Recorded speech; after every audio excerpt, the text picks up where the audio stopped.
laa ma allamtana innaka anta al alimul hakim. ñaata yoon la borom bi subhanahu wa taala tudd baatu xam-xam ci aaya bu tedd ba bi kon xam-xam dafa màgg dafa am solo moo tax bi ci jiitu mooy wuutu yàlla ci kaw suuf te loolu doomu aadama la te loolu lu rëy rëy la waaye li ko sunu borom njëkk a def mooy jàngal ko. beneen bi tax sunu borom indi ñu fi mooy ñu jaamu ko wa maa xalaqtul jinna wal insa illa li ya'budun te nit ki mënta jaamu yàlla te xamut naka la koy jaamu. beneen bi mooy imaaratul ard wa anshaakum min al ardi wastaamarakum fiha. sunu borom lépp lu mu bind ci kaw suuf ak ci asamaan daf koo tàggatal doomu aadama ngir mu man koo jëfandikoo. wa saxara lakum maa fi samawati wa maa fi al ardi jamian minhu.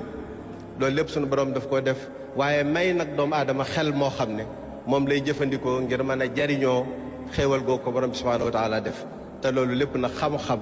mooy tax mu mën a am. moo tax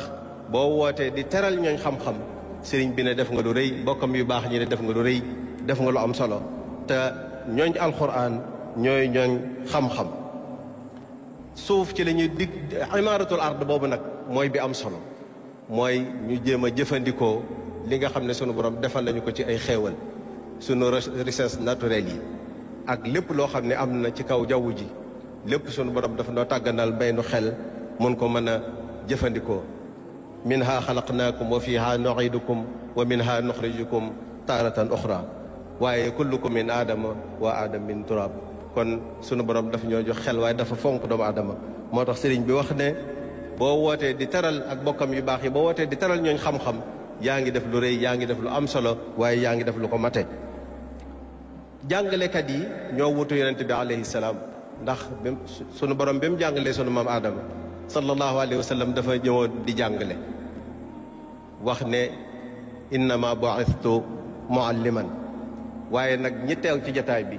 mu ne xayrukum man taallama alqur'ana wa allamahu te ñoom ñooy ñii. loolu la sallallahu alayhi wa sallam wax ci ñoom sallallahu alayhi wa sallam ñoo bokk métier waaye ñoom la wax ne xayrukum man taallama alqur'ana wa allamahu. daara nag di lu yàgg ndax mën nañoo wax ne ma nga soso woon ca daarul arqam bi nga xam ne fa la wax yu daan wàcce ci jibril alayhi salaam